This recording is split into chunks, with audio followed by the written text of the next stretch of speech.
আসসালামু আলাইকুম, আমি ডক্টর আয়ান রাব্বি।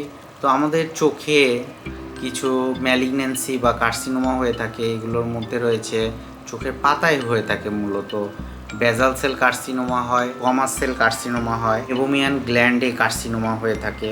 তো এই তিনটা কার্সিনোমা মূলত আমাদের চোখে বেশি হয়ে থাকে।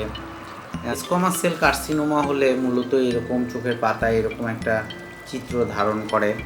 তো স্কোয়ামাস সেল কার্সিনোমা এটা বেজাল সেল কার্সিনোমা থেকে লেস কমন, কিন্তু এটা 7 থেকে 9% কেসে হয়ে থাকে।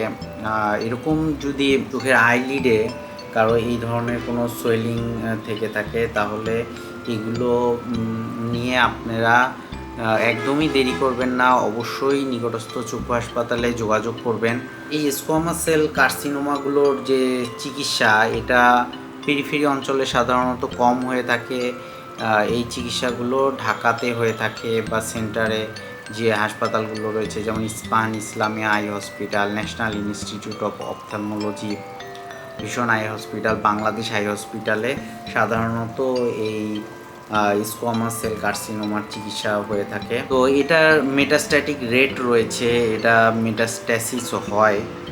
তো এগুলো নিয়ে এই অসুখগুলো আমরা পেয়ে থাকি যে অনেকে চোখের পাতায় বিভিন্ন সোয়েলিং হয়েছে, কিন্তু বাসায় অপেক্ষা করে, বাসায় বসে থাকে। আমাদের একটা রিকোয়েস্ট থাকে যে আপনাদের চোখের পাতায় যদি কোনো সোয়েলিং হয়ে থাকে, তাহলে আপনারা অবশ্যই দেরি করবেন না, বাসায় বসে থাকবেন না এবং নিকটস্থ চক্ষু হাসপাতালে যোগাযোগ করবেন।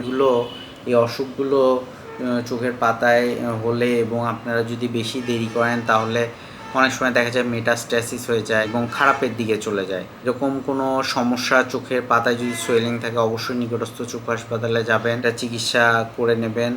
কোনো কোশ্চেন যদি থাকে কমেন্ট বক্সে কমেন্ট করতে পারেন। সবাই সুস্থ থাকবেন, ভালো থাকবেন। ধন্যবাদ সবাইকে। আল্লাহ।